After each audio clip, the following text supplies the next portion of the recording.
চলো চলো চলো।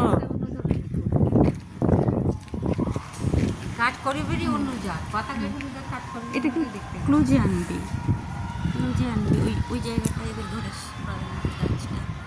তার সাথে এটাও একটু মিশিয়ে দে, আর এইখানে একটা ফুল, তার সাথে একটু আকাশ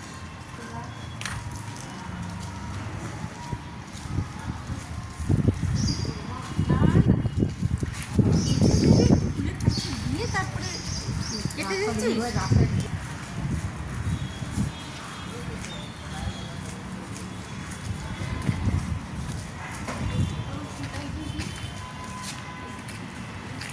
এটা তো ঠিক পাতা করো তুমি এক সাইডে যেতে থাকো, তুমি তোমারটা এইটা এইটা এইটা এটা ওই গাছটাকে জুম করে করে বাবাই কাট